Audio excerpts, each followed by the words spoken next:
Bonjour à tous et bienvenue à la webconférence Apsis Cyborg sur les nouveautés Sage 100 Paye et RH. Nous allons passer une petite heure ensemble. Cette session va être animée par Emmanuel Mattei, chef de marché Sage PME. Tout au long de cette session, vous pourrez nous poser vos questions dans le bandeau qui se trouve à droite de votre écran. Nous y reviendrons en fin de conférence. Bonjour Emmanuel. Bonjour Charlotte, bonjour à tous, merci. Merci d'être présent sur cette présentation sur les actualités autour de la paye. Je vous propose de démarrer tout de suite car notre ordre du jour est bien dense et que j'aimerais pouvoir passer sur tous les sujets. Donc, le sommaire de ce matin, quelques sujets d'ordre général et des outils qu'on met à votre disposition. Bien entendu, les actualités légales et puis plus particulièrement un focus sur la DSN et sur les cahiers techniques 2022. Également, les impacts en paye du bulletin officiel de la sécurité sociale pour 2021. Et enfin, quelques-unes des nouveautés de la dernière version de paye, la 4.10, dont je vous parlerai à cette occasion.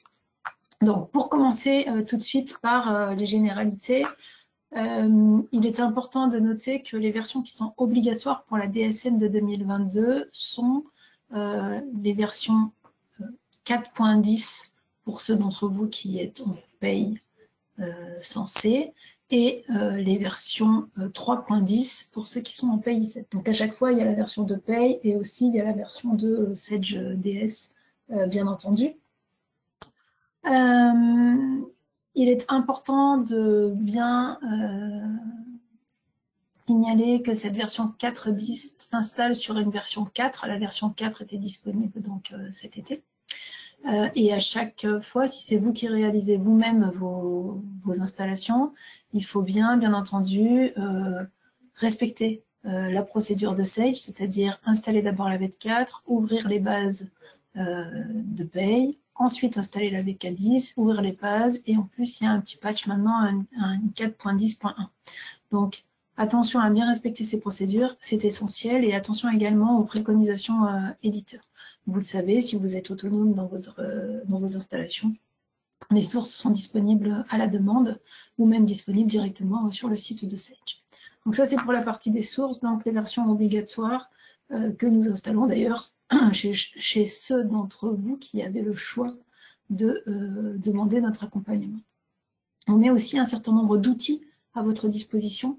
Vous avez votre espace client, donc vous avez tous la possibilité d'accéder à l'espace client Apsis Cyborg. Donc si jamais vous n'êtes pas connecté, vous avez le petit tuto pour la première visite, vous pouvez vous inscrire.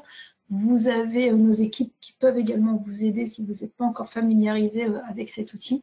Mais je vous invite vraiment à vous connecter parce que vous allez retrouver, au-delà de tout un tas de services qui sont à votre disposition, un certain nombre d'éléments comme des tutoriels, des éléments spécifiques à la DSN.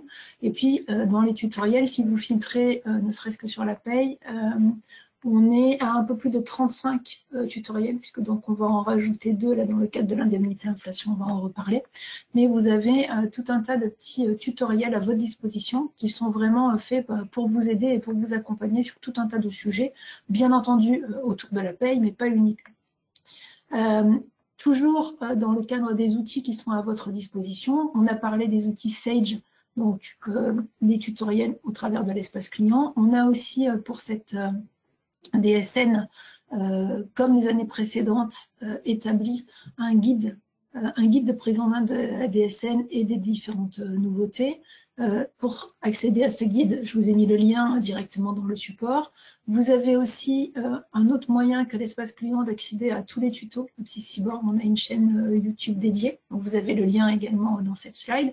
Et puis, je voulais vous rappeler que vous avez aussi en tant que client Sage, accès à la base de connaissances. La base de connaissances Sage, c'est un espace à l'intérieur duquel vous allez retrouver une multitude d'informations. On parlait tout à l'heure des sources, par exemple, mais aussi tout un tas de modes opératoires et d'informations qui sont donc disponibles et mis à disposition par l'éditeur. De temps en temps, on vous parle de fiches KB. Donc, c'est des fiches qui sont en fait référencées chez Sage. Et donc, quand vous êtes dans la base de connaissances, il suffit dans votre petit loop recherche, d'aller chercher le numéro de la KB qui va bien. Il faut écrire le KB 120-600 par exemple, c'est celle de l'indemnité inflation.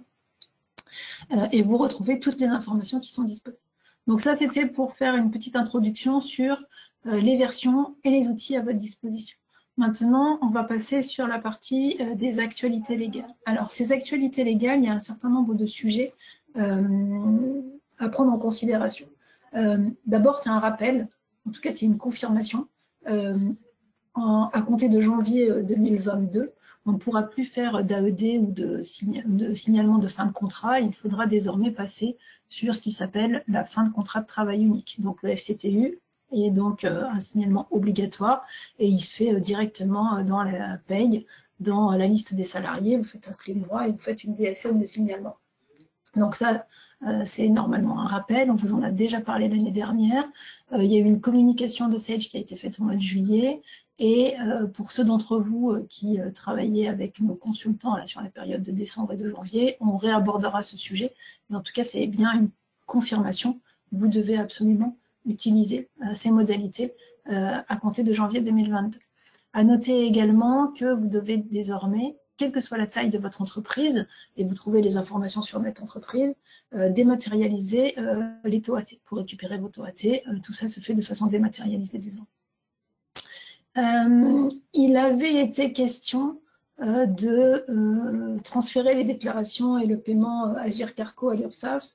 Finalement, les pouvoirs publics ont décidé de reporter d'un an le transfert aux URSSAF de la collecte des cotisations de retraite complémentaires. Et donc, ce ne devrait être qu'au début de 2023 que ce transfert s'opérera. Il n'y a donc aucun changement pour 2022. Ce sujet de transfert à l'URSSAF ne concerne pas les entreprises qui sont assujetties à la MSA, bien entendu. S'agissant de la fonction publique, la fonction publique rentre en DSN cette année. C'est la fin des signalements passeraux. Donc, c'est important, attention, de ne pas faire de déclaration en double. Il ne faudrait absolument pas faire un passereau et une DSN parce que cela risquerait de doubler la RNF pour les salariés qui sont concernés. Et donc, du coup, les salariés pourraient ainsi, qui se retrouveraient donc avec une rémunération nette fiscale doublée, ils pourraient du coup perdre leurs droits, leurs allocations, etc. Donc attention, si vous êtes concerné, c'est la DSN et plus de passerelle. Ensuite, deux autres sujets d'actualité, des évolutions sur les bulletins et le sujet de l'indemnité inflation qu'on va détailler un peu plus tard. Alors, sur la partie des bulletins, à compter de janvier 2022, il faut faire évoluer la présentation du bulletin. Alors, de nouvelles informations doivent être affichées, mais il n'y a aucune obligation de formalisme à ce jour. Toutefois, on sait qu'on doit désormais rajouter des informations. Donc, en l'occurrence, le montant net imposable mensuel et annuel, il y en a un des deux qui était déjà présent, le montant annuel du PASS et le montant net des heures supplémentaires exonérées, le montant net en mensuel et en annuel. Alors, pour faire ça, comment on va faire? Lors des interventions des consultants là, sur décembre et sur janvier, on a pris le pas, c'est aussi les propositions de mode opératoire de Sage, d'ajouter des rubriques de type commentaire, et ce qui va nous permettre donc de faire afficher les données qui sont attendues dans le délai qui est imposé, donc pour que vous soyez opérationnel dès les payes de janvier. Ensuite, dans le courant du premier trimestre et au-delà, pour ceux d'entre vous qui le souhaiteraient, on pourra faire la mise à jour de la paye en V4.11 ou supplémentaire hein, en fonction de la date, et on pourra intervenir sur la personnalisation éventuelle des bulletins. Pourquoi il faut faire une mise à jour de paye? Parce qu'en fait, c'est avec la 4.11 que Sage mettra à disposition les formats de bulletins directement dans l'outil. Donc, dans un premier temps, pour être à jour et à temps sur les payes de janvier, on vous propose ces rubriques de commentaires et donc ça fait bien partie de l'accompagnement que les collaborateurs feront quand ils vont intervenir chez vous. Donc ça, c'était pour les bulletins. On va passer maintenant à l'indemnité inflation. Alors, l'indemnité inflation, ce que nous savons aujourd'hui, si on fait un petit rappel de ce qui s'est passé. Donc, il y a eu une annonce de Jean Castex le 23 octobre qui annonce donc le versement de 100 € en décembre. Ensuite, le 18 novembre, le Sénat retoque la proposition du gouvernement, donc renversement de situation, qui a été de courte durée puisque le 25 novembre, la loi a été validée par l'Assemblée nationale.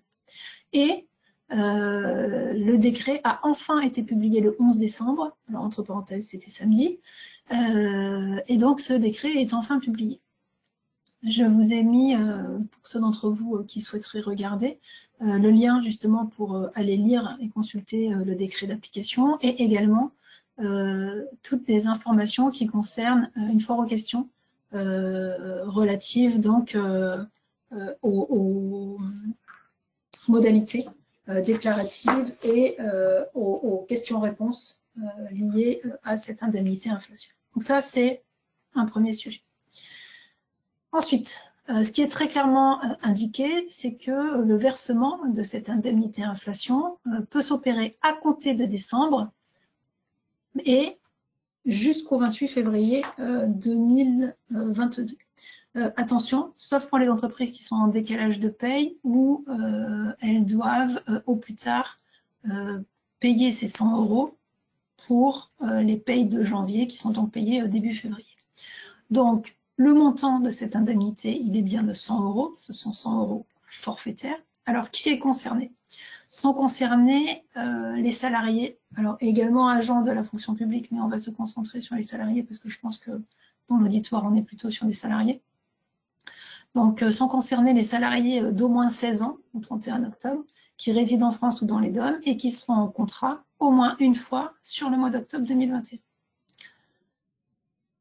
Et pour pouvoir donc être éligible, il faut, au-delà des critères qu'on vient déjà d'évoquer, il faut avoir une rémunération brute soumise à cotisation de moins de 26 000 € sur la période de référence, ce qui fait environ 2 000 € net. Et la période de référence, c'est du 1er janvier au 31 octobre. Une fois qu'on a dit ça, comment on procède? Alors, donc je vous disais, le décret a été publié samedi. On a Sage a mis à disposition hier un certain nombre d'éléments et nous, à PsyCyborg, on publiera des éléments demain. Donc ça veut dire qu'à compter du 15 décembre, en toute autonomie, avec à la fois la documentation fournie par Sage, donc les KB, et deux tutos, deux petits tutoriels qui ont été faits par les équipes de PsyCyborg, vous allez pouvoir, en toute autonomie, donc mettre en place cette indemnité inflation si vous souhaitez le faire sur les payes de décembre. Il y a deux conditions, enfin en tout cas deux cas de figure. Si vous êtes déjà sur une version paye 4.10, vous allez pouvoir procéder au téléchargement du plan de paye Sage, c'est-à-dire que vous allez récupérer environ une quinzaine de constantes et 2 rubriques. Ce plan de paye Sage, ces constantes, ça va vous permettre en fait de pouvoir identifier automatiquement les salariés qui sont éligibles. Donc, est-ce qu'il y a eu un contrat ou pas? Est-ce que le collaborateur avait bien 16 ans au 31 octobre? Donc, les critères d'éligibilité par rapport à sa rémunération, etc. Alors, sauf cas particuliers non gérés et qui sont tous répertoriés dans la documentation. Donc, l'identification des salariés. Et une fois qu'on aura donc les critères d'éligibilité, les salariés qui sont concernés, l'alimentation automatique de la rubrique indemnité inflation, il faudra que vous procédiez à l'adaptation de votre décomptable. Ensuite, vous générez la DSN et il faut modifier manuellement le bloc versement dans la DSN. Parce qu'en fait, les modalités qui ont été proposées par le gouvernement sont un peu différentes de toutes les aides qu'on connaît jusqu'à présent. Et donc, il faudra dans la DSN, venir modifier le bloc versement du montant total des CTP 390. Tout ça, en fait, c'est vraiment très expliqué et très détaillé dans le tuto dont je vous parlais à l'instant. L'idée, c'était de vous donner ce matin un peu de visibilité sur le mode opératoire. Maintenant, si vous n'êtes pas encore équipé de V4.10 et que vous voulez néanmoins mettre en place cette indemnité inflation dans vos payes de décembre, Dans ce cas-là, vous allez utiliser le mode opératoire, c'est-à-dire qu'il faut que de votre côté, vous ayez identifié les salariés qui sont concernés. Donc, vous allez répertorier les collaborateurs qui étaient en contrat sur la période de référence. Attention aux salariés sortis, hein, puisque certains peuvent être concernés. Vous allez devoir créer manuellement 2 rubriques. Donc, on vous a proposé des codes, donc la 18406 et la 79806, pour pouvoir après retrouver les éléments dans la DSN. Il faudra alimenter, vérifier le paramétrage de la variable DSN montant réduction exo, créer le CTP 390 qui est associé à la rubrique de cotisation 79-806, saisir manuellement les 100 € pour les salariés que vous avez identifiés avec la saisie en rubrique, générer votre DSN et modifier le bloc versement du total des déductions, du total des montants des CTP, pardon. CTP 390. Donc voilà le mode opératoire qui est proposé, ou en tout cas les modalités que vous pouvez appliquer si vous souhaitez mettre en place directement cette indemnité inflation sur les payes de décembre. Maintenant, en complément donc de ces tutos, de la documentation de Sage, et si vous souhaitez être accompagné de façon un peu différente, au mois de janvier, on vous proposera, au travers d'un webinaire, un accompagnement pas à pas avec le mode opératoire proposé par Sage. Et puis, à compter de début février, on pourra vous proposer des accompagnements dédiés, soit sous forme de formation collective ou des formations individualisées en fonction des souhaits qui sont les vôtres. On vous interrogera là-dessus dans un petit instant. Donc, important, la mise en place de l'indemnité inflation ne fait pas partie de l'accompagnement DSN et ne fait pas non plus partie du périmètre de ce que le support AppSys-Cyborg peut proposer. Donc, en termes de modalités, il y a soit les tutos en toute autonomie, un webinaire courant janvier dédié, ou alors les accompagnements sur le mois de février, dès le début du mois de février. Donc voilà sur la partie indemnité inflation.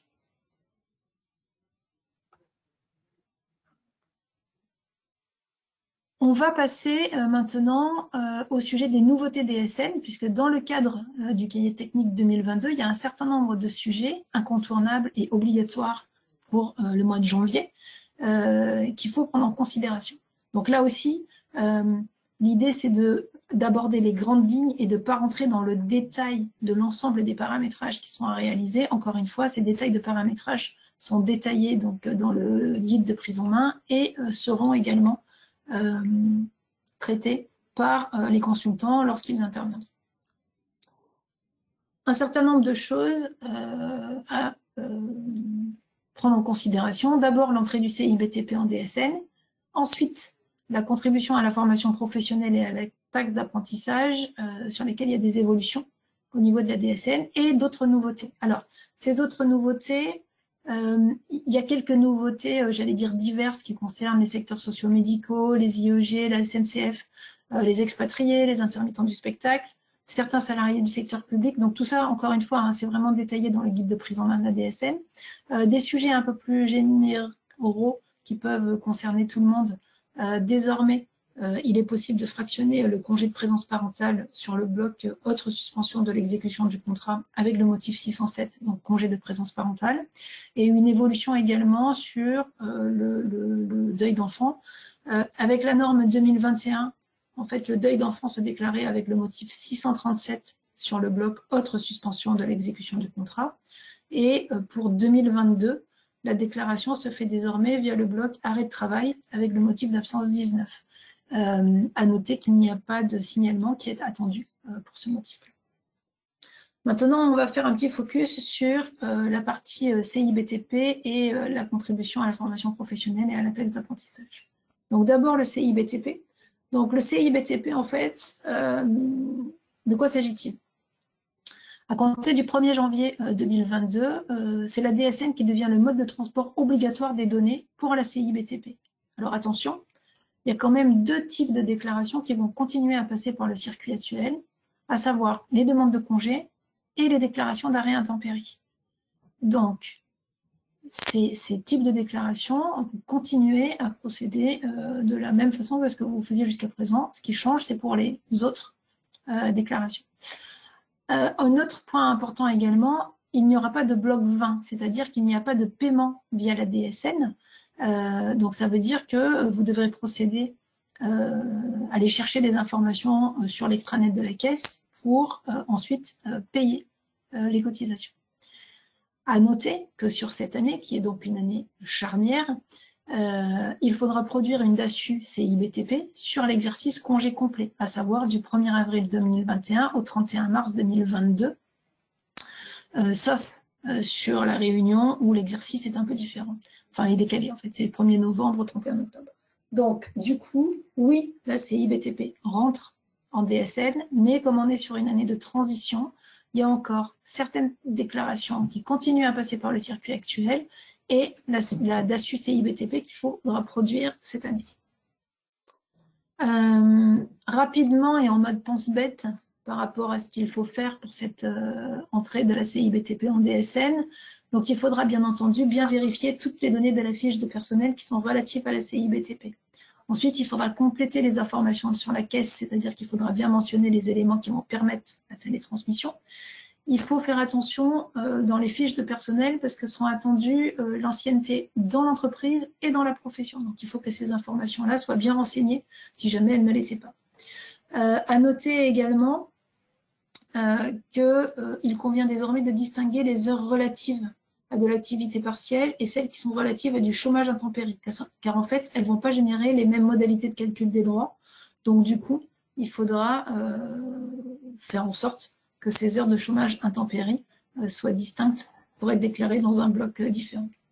Ensuite, en termes de cotisation, il faudra déclarer la base brute de cotisation des congés payés, la base brute de cotisation au PPBTP, les bases plafonnées de cotisation intempérie, gros œuvres, travaux publics et seconde œuvre, et base de cotisation organisme professionnel BTP.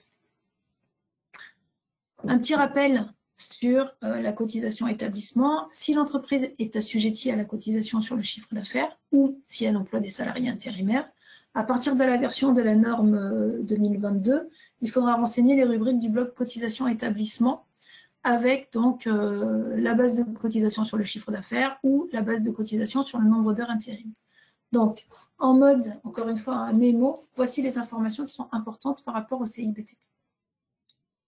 Ensuite, on va parler de ce qui concerne la contribution à la formation professionnelle et à la taxe d'apprentissage. Donc, CFP et taxe d'apprentissage.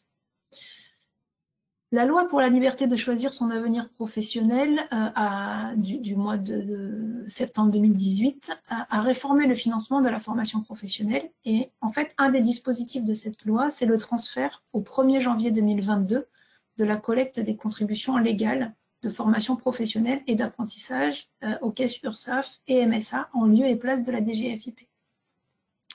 Donc en fait, à compter donc de janvier 2022, le recouvrement de la formation professionnelle et de la part principale de la taxe d'apprentissage va passer par l'URSSAF ou par la MSA en lieu et place de la DGFiP. Alors attention, l'entreprise qui est en décalage fiscal, pour le mois de décembre, elle reste sur la DGFiP. Ça ne change pas par rapport à ses pratiques précédentes. Le changement sera opéré sur le mois suivant. Attention à ne pas rendre inactives ou modifier les rubriques qui existent déjà aujourd'hui, celles que vous utilisez, parce qu'on en reparlera tout à l'heure, mais il y a le cas des bulletins de rappel qu'il faut désormais bien prendre en considération. Donc, il faut les désactiver des bulletins de modèle à partir de janvier 2022 ou éventuellement utiliser un test d'application de telle façon à ce que ce soit la bonne rubrique qui se déclenche. Pour ceux d'entre vous qui avaient choisi d'être accompagnés par AppSciCyborg, nous, on a choisi d'anticiper. Donc, pour ceux chez qui on intervient sur le mois de décembre, et donc on a mis en place des tests d'application de telle façon à ce que les consultants puissent bien paramétrer dès à présent ces éléments-là pour qu'ils soient actifs à partir de janvier seulement et que ça n'ait pas d'impact sur vos payes de décembre. Je vous ai mis des liens sur ce support pour pouvoir collecter et lire les informations relatives à l'URSSAF ou la MSA sur ce sujet. Si on regarde un instant le calendrier des versements de formation professionnelle et de taxes d'apprentissage, donc on voit qu'en fait, il y a un certain nombre d'évolutions qui démarrent en 2022. Et puis, il y aura encore d'autres sujets en 2023, puisqu'en fait, en 2023, on aura la collecte annuelle du solde de la TA 2022 et la collecte annuelle de la CSA 2022. Donc ça, c'est pour 2023. On a encore le temps d'avoir peut-être des instructions différentes d'ici là. Donc, on va se concentrer effectivement sur 2022, mais on n'est pas à l'abri qu'il y ait encore de nouveaux changements. Donc, concrètement, dans la paye, ce qui va changer pour cette partie taxe d'apprentissage. On a créé 3 nouvelles rubriques.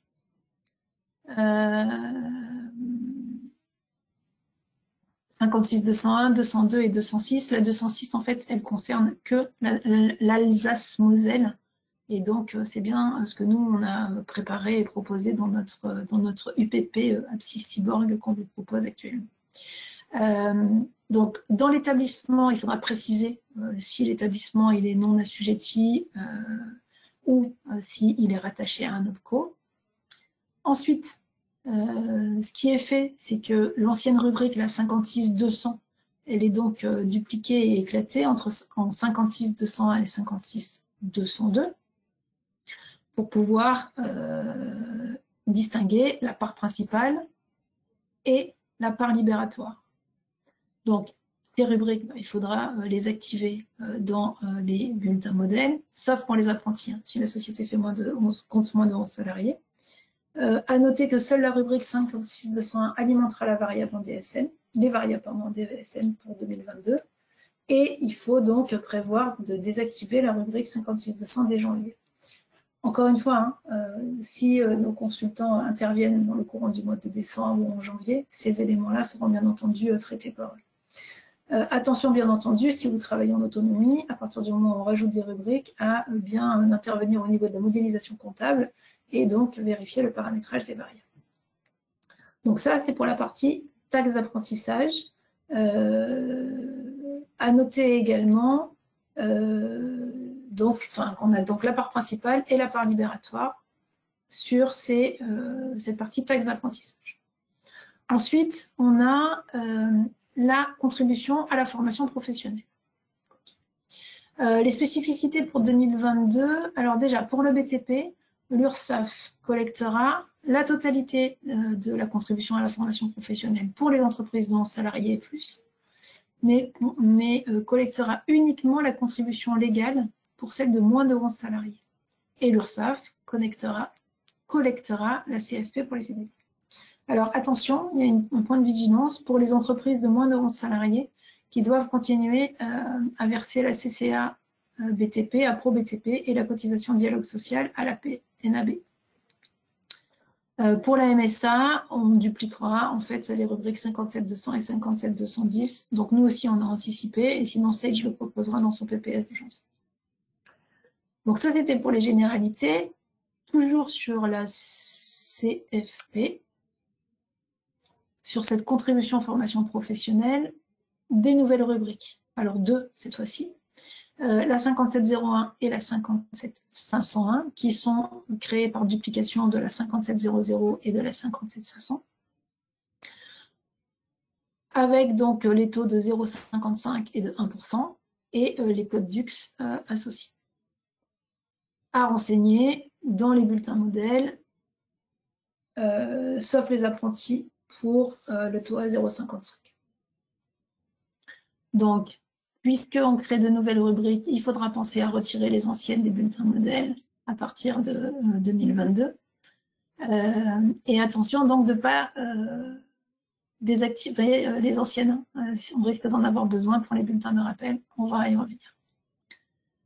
Pour la partie CFP-CDD, on aura une nouvelle rubrique, la 57-502, qui sera ajoutée au plan de paysage de janvier. Et encore une fois, hein, on se répète, mais ne pas modifier les rubriques d'origine. Un point d'attention concernant les rémunérations qui sont versées aux apprentis, qui sont exclues de l'assiette de cette contribution pour les entreprises de moins de 11 salariés. Donc ça, c'était pour la contribution à la formation professionnelle. Et un point important aussi, concernant le solde de cette contribution à la formation professionnelle, on tient à mettre en avant le fait que l'URSSAF recouvre donc la contribution à la formation professionnelle au taux légal. Donc si vous appliquez un taux supérieur par rapport à votre convention, il n'y a que la partie légale qui sera recouvrée par l'URSSAF et la partie supplémentaire, elle va continuer à être recouvrée par l'OPCO. Donc ça, c'est vrai dans des secteurs comme le spectacle, par exemple, ou d'autres secteurs d'activité. Mais attention à ça, on est vraiment, l'URSSAF va recouvrer que sur la partie, que le taux légal. Je vous ai proposé ici, on ne va pas s'attarder là-dessus, une synthèse en fait de tous les éléments et de tous les codes CTP qui sont concernés et mouvementés. Vous pourrez le regarder attentivement à tête reposée si vous le souhaitez. Ensuite, on a un certain nombre de sujets à traiter par rapport au bulletin officiel de la sécurité sociale. Donc le BOSS 2021, donc déjà vous avez un nouveau portail qui est disponible, je ne sais pas si vous le connaissez, mais en tout cas je me suis permis de vous remettre le lien pour y accéder. Donc ce nouveau portail vous permet de récupérer et d'accéder à toutes les informations au fur et à mesure de leur publication. Par rapport aux informations qui ont un impact sur les payes à compter du mois de janvier, on a noté le fait générateur et donc du coup la notion de rappel de salaire, des évolutions sur le plafond de la sécurité sociale et le sujet de la déduction forfaitaire spécifique qu'on appelle aussi DFS.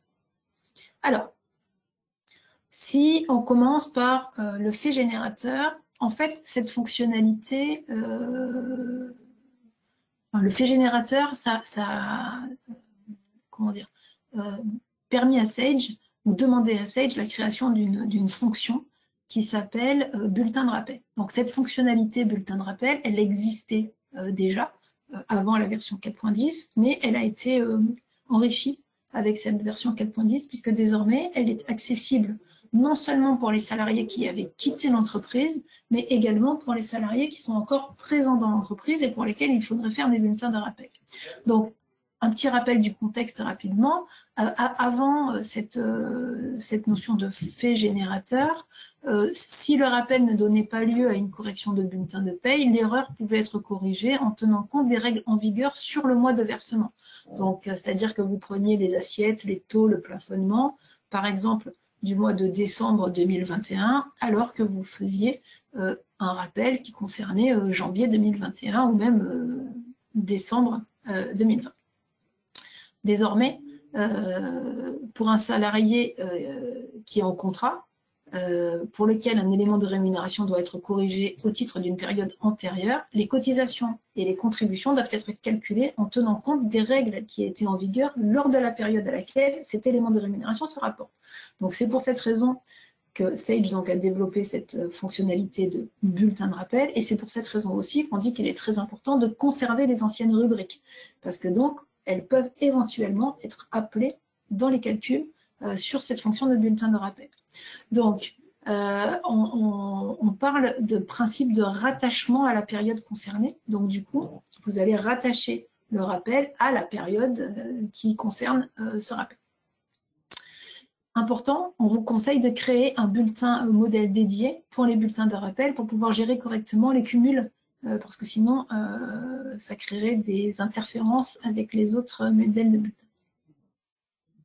Donc ça, c'est pour la partie des bulletins de rappel. Donc c'est donc une fonction dédiée qui est documentée, sur laquelle vous pourrez bien sûr avoir des informations complémentaires si vous le souhaitez. Mais en tout cas, attention à cette nouvelle façon de travailler. Ensuite, on a 3 sujets sur le plafond de la sécurité sociale. Alors, cet aspect-là concerne la réintégration fiscale et sociale avec une limite d'exonération des cotisations de prévoyance et de retraite complémentaires. En fait, c'est la fin de la proratisation du plafond de référence pour le calcul des limites d'exonération des cotisations de prévoyance et de retraite complémentaires. Donc, si vous êtes concerné, on aura une KB, donc un mode opératoire qui sera mis à jour dans le courant du mois de janvier 2022. Mais en tout cas, ayez ça en tête. Ensuite, concernant les CDD, successifs ou pas, désormais, il faut prendre en compte toutes les rémunérations dues par un même employeur, y compris au titre de plusieurs contrats. Alors, en fait, nous, on le fait déjà. Donc, normalement, c'est bien ce type de paramétrage-là qui est en place. Et vous avez d'ores et déjà cette fonctionnalité dans vos payes qui doit être en place. Mais en tout cas, ça fait partie des évolutions depuis 2021, enfin, depuis le BOSS de cette année. Et enfin, il y a un sujet important sur les forfaits jours réduits. Alors, avant la publication du BOSS 2021, les forfaits jours réduits n'étaient pas éligibles à la proratisation du plafond. À partir de 2022, c'est une possibilité, mais il faudra que vous demandiez à vos caisses de retraite les modalités qui sont à appliquer. Donc, il y a déjà dans la PaySage un paramétrage qui est proposé dans la documentation du PPS qui est fournie, mais vous devez vérifier auprès de vos caisses les modalités qui sont à appliquer. Enfin, toujours sur le BOSS, on a le sujet de la déduction forfaitaire spécifique. Alors, en fait, de quoi s'agit-il? Il s'agit en fait de faire évoluer le calcul du brut abattu en fonction des absences qui ne correspondraient pas à une rémunération de travail effectif, ou en tout cas en fonction du maintien d'absences qui ne correspondent pas à une rémunération du travail effectif. Vous avez dans ce tableau l'explication du brut abattu avec la méthode 2021 et le brut abattu avec la méthode de 2022. Donc en fait, ce qui se passe, c'est que le maintien n'est plus pris en compte et donc du coup, on a une évolution du brut abattu. Alors, ce qui est important, c'est qu'on a eu confirmation d'une tolérance qui est applicable jusqu'en décembre 2022 pour l'application de ces nouvelles règles.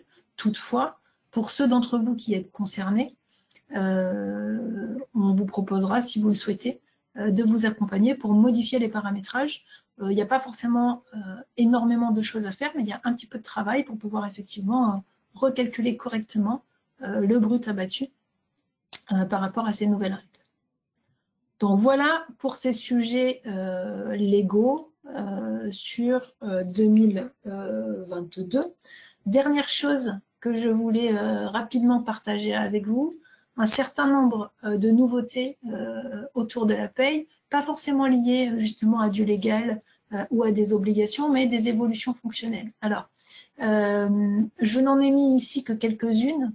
Vous retrouverez sur le lien sur ce support la possibilité de retrouver le détail de toutes ces nouveautés. Et puis, on vous a mis à disposition un tutoriel dédié pour les nouveautés de la 4.10 et un tutoriel dédié pour les nouveautés de la V4.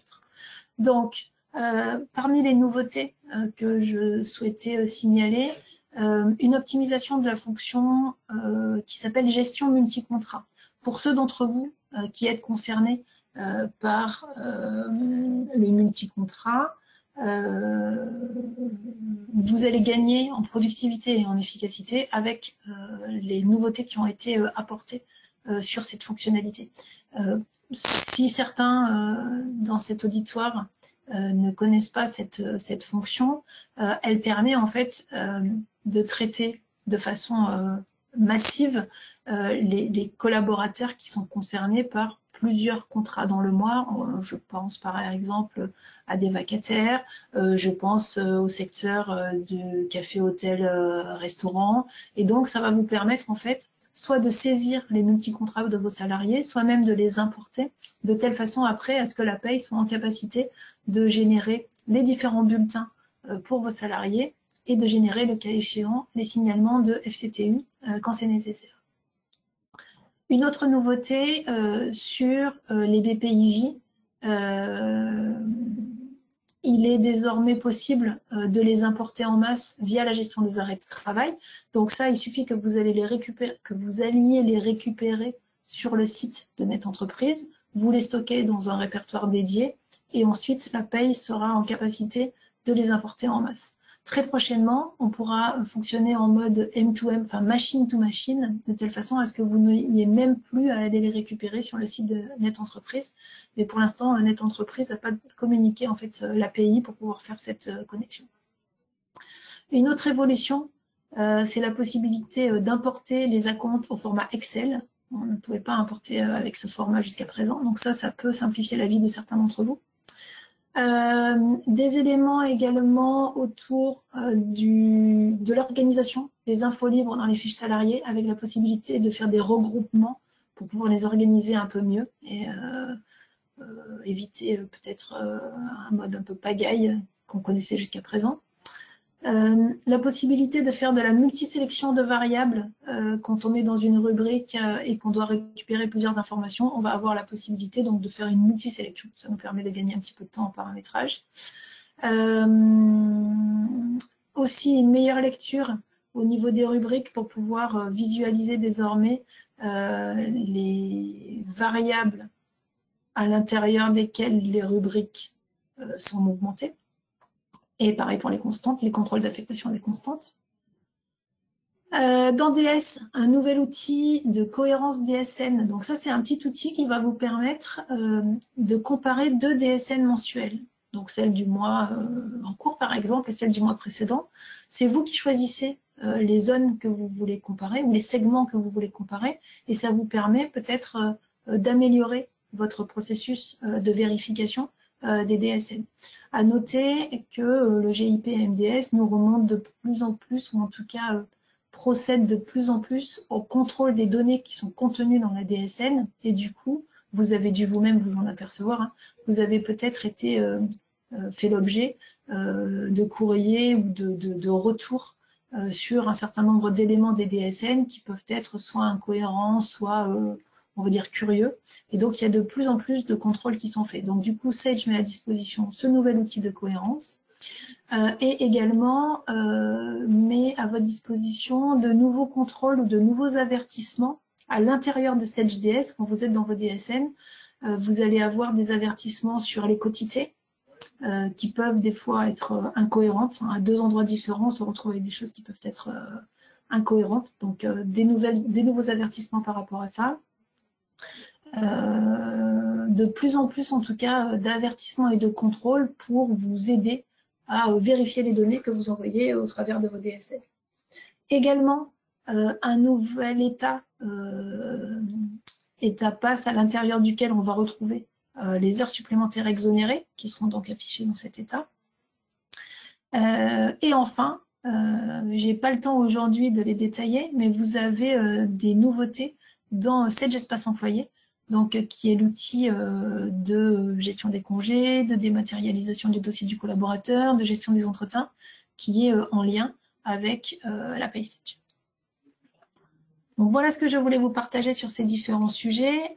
Également, si jamais vous souhaitez des informations complémentaires pour la coquille, rendez-vous sur votre espace client, donc n'hésitez pas. Et on vous répondra, hein, on vous accompagnera sur les différents sujets. Donc voilà sur ce sujet de la paye pour aujourd'hui. Je sais que j'ai parlé un peu vite, mais le timing est assez serré. Je pense qu'il va y avoir quelques questions, j'anticipe. Donc voilà ce que je voulais vous dire. Avant de laisser la parole à Léa, je tenais également à vous partager une information. On organise ce jeudi à 11 h, un webinaire sur les solutions de l'éditeur Lucas avec lequel on travaille. Et à l'occasion de ce webinaire, vous pourrez découvrir les nouveautés de 2021, les sorties prévues pour 2022. Si vous n'êtes pas inscrit, Léa pourra vous partager dans le chat le lien d'inscription. On vous le fera passer. Mais voilà, c'était l'occasion pour profiter de cette audience et de vous partager donc l'annonce de ce webinaire de jeudi. Voilà pour ces différents sujets. Merci à vous. Et Léa, je te laisse la parole. Merci Emmanuel pour cette présentation. Alors, Emmanuel, passons à la session questions-réponses. Donc, je vais d'abord poser les questions sur l'indemnité inflation. Donc, si le collaborateur a travaillé une semaine en octobre, a-t-il droit à l'indemnité inflation? Oui, absolument. Donc, le collaborateur, il faut qu'il ait un contrat au moins quelques heures dans le courant du mois d'octobre. Donc, oui, il y a droit. Vous avez le détail, vous avez toutes ces précisions dans la documentation, dans le FAQ que j'ai mis dans le support et qu'on vous partagera très rapidement. Merci Donc, Emmanuel. La saisie des 100 € est obligatoirement en saisie manuelle ou pouvons-nous faire une intégration via Excel? Non, non, on peut faire un import. Moi, j'ai parlé de saisie en paye au travers la saisie par rubrique. Mais bien entendu que si vous êtes familier de l'import dans les rubriques, il n'y a aucun problème. Vous pouvez bien entendu faire l'import avec Excel et UJ, il n'y a aucun problème. Merci. Alors une autre question. Un salarié qui a débuté en novembre peut-il bénéficier de l'indemnité inflation? Non. Non, il faut qu'il ait travaillé enfin, la référence, c'est le 1er janvier, 31 octobre. Merci. Alors, pour les personnes ayant été absentes sur la période de référence, devons-nous rétablir les salaires? Alors, il ne faut pas rétablir les salaires. En fait, vous proratisez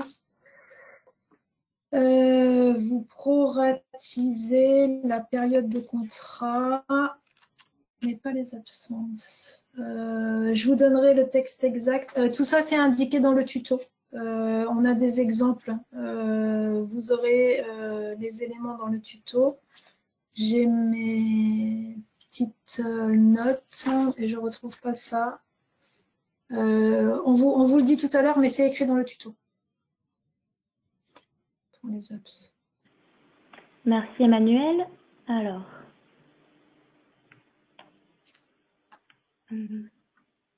y aura-t-il un tuto pour faire apparaître en bas de bulletin les nouveaux montants obligatoires?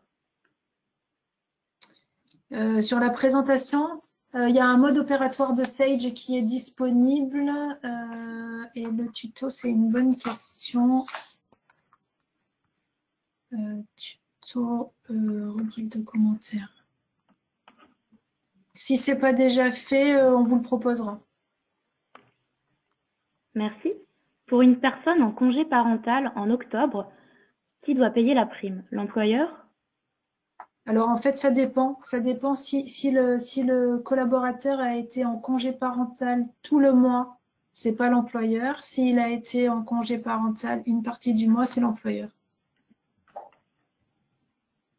Merci. Est-ce que l'activité partielle est prise en compte? Un salarié peut avoir dans ce cas un brut inférieur à 26 000, mais net supérieur à 2 000. Alors, l'activité partielle ne rentre pas, les indemnités d'activité partielle ne sont pas prises en compte, à l'exception des indemnités complémentaires au-delà de 3,15 SMIC qui sont, elles, assujetties à cotisation sociale. Merci. Alors,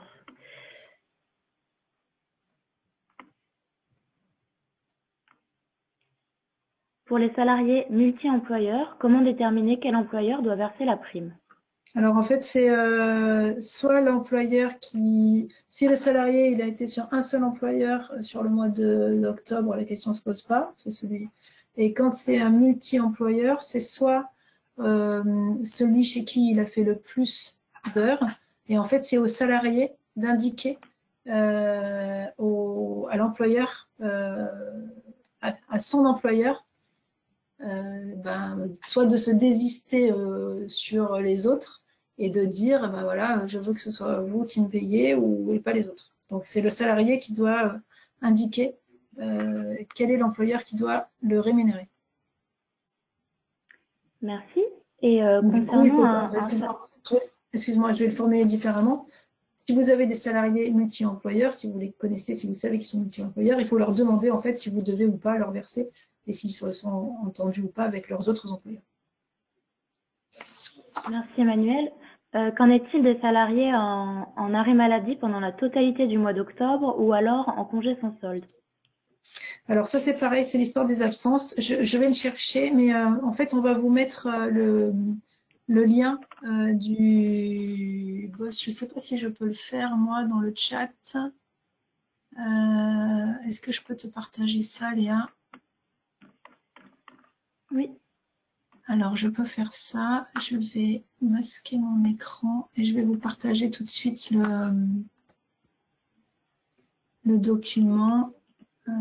Parce que je ne connais pas tout par cœur. Hop, copier. Est-ce que je peux écrire à tout le monde, moi? Non. Donc, je le mets ici dans le lien et du coup, voilà. J'ai mis dans le chat un lien que Léa, pardon, qui a écrit Charlotte, excuse-moi, que Léa va vous repartager, qui détaille vraiment les différents cas de figure. Mais je peux continuer à répondre, hein, mais comme ça permet à tout le monde de pouvoir aller chercher les informations qui les concernent en particulier. Et cette histoire des absences.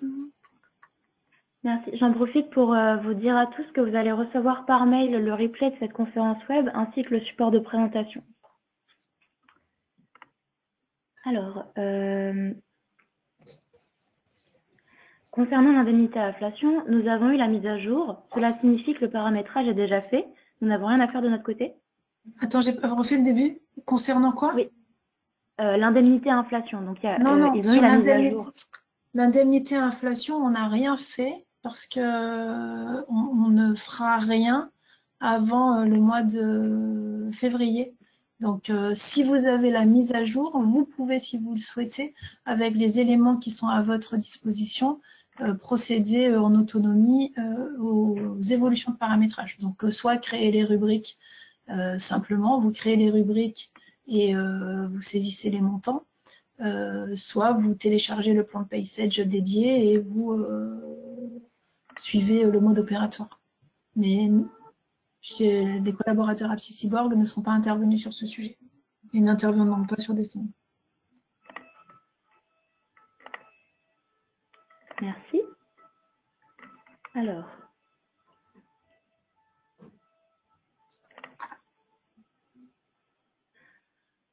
Sage a-t-il prévu un modèle du recueil d'informations auprès des salariés? Non, il n'y en a pas et c'est pas normé. C'est pas normé dans le décret et dans le mode opératoire, c'est pas décrit. C'est pas décrit. Merci. Doit-on faire des bulletins complémentaires pour les salariés sortis avant décembre 2021? Absolument. S'ils sont concernés, s'ils sont concernés, il faudra faire des bulletins complémentaires. Merci. Devons-nous faire une communication auprès de l'ensemble de nos salariés pour s'assurer qu'il n'y aura pas de double versement? C'est pas mentionné. C'est pas mentionné et il est indiqué que si le salarié a bénéficié de 2 indemnités par 2 employeurs différents, l'employeur ne sera pas tenu responsable d'un double versement si le salarié n'a pas signalé percevoir l'indemnité à un autre titre. Merci.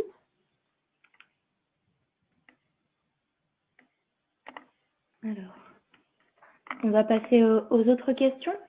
Donc, comment cela va-t-il se passer quand l'assujettissement de la taxe d'apprentissage est fonction de la sectorisation fiscale de la structure?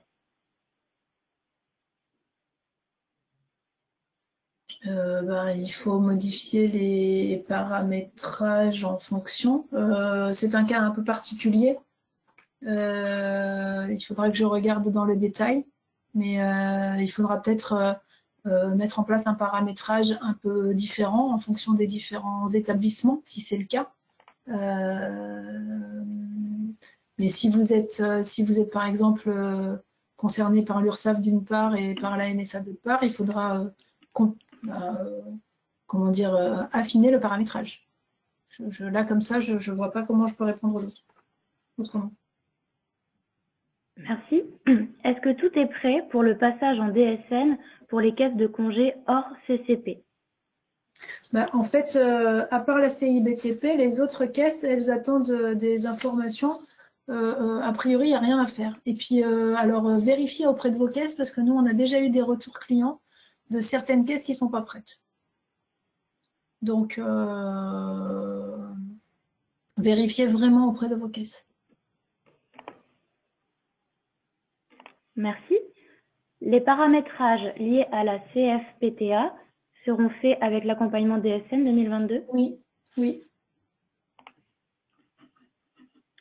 Merci. Concernant la dématérialisation des taux AT, la MSA est-elle concernée? Ou sont concernées que les entreprises du régime général? C'est une excellente question. Je ne sais pas. Je peux poser la question. On reviendra vers vous. Taux AT. Moi, rien ne m'indique, en tout cas dans tout ce que j'ai lu, rien ne dit que la MSA ne serait pas concernée parce qu'il est indiqué que toutes les entreprises, quelle que soit leur taille, sont concernées. Je vais quand même le vérifier, mais rien ne m'indique le contraire, en tout cas. Merci.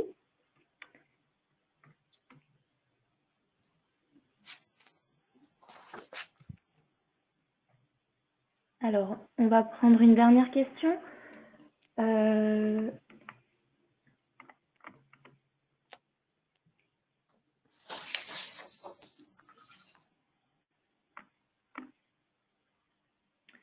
Donc, j'ai une question sur l'indemnité inflation. Non, pardon. En 2022, pour un CDD intermittent, le plafond FS est-il toujours calculé par jour de travail? J'ai pas d'informations autres sur ce sujet-là. Ou en tout cas, je les ai pas en tête. Mais là, ça sort un peu de mon périmètre. Le plafond sécu pour les intermittents. Je vais regarder. On fera des retours par écrit. Merci. Alors, afin de respecter le délai, on va arrêter les questions pour l'instant. Nous avons toutes vos questions par écrit et nous n'hésiterons pas à revenir vers vous concernant vos interrogations.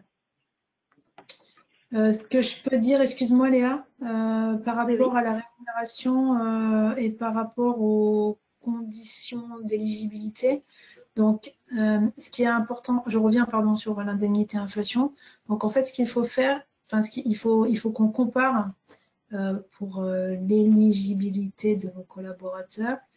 Vous devez en fait comparer le brut sécurité sociale du collaborateur par rapport à la période d'emploi.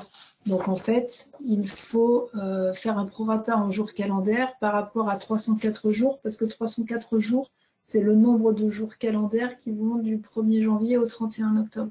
Donc il faut comparer la rémunération du collaborateur et le plafond.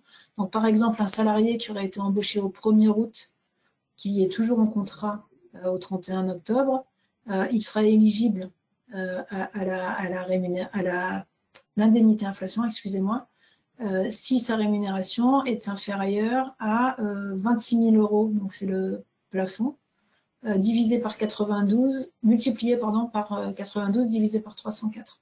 Donc 92, c'est le nombre de jours en fait qui est entre le 1er août et le 31 octobre, on parle de jours calendaires, et 304, c'est le nombre de jours calendaires de la période de référence. Donc du coup, on fait la proratisation du plafond, donc des 26 000, ce qui fait donc 7 868,42. Et si le collaborateur a une rémunération inférieure à ce montant-là, dans ce cas-là, il sera éligible. Mais tout ça, c'est détaillé, encore une fois, à la fois dans le document qu'on vous a partagé, là, dans le lien, si tu l'as partagé, Léa, et dans les différents éléments qu'on vous a partagés dans le support et aussi dans le tutoriel et dans le mode opératoire de Sage. Merci. On va conclure cette conférence web. Donc, merci à tous de nous avoir suivis. Vous pouvez retrouver les sujets de nos prochaines conférences web directement sur notre site apsiscyborg.com. Bonne journée à tous et à bientôt. Merci, bonne journée à tous. Au revoir.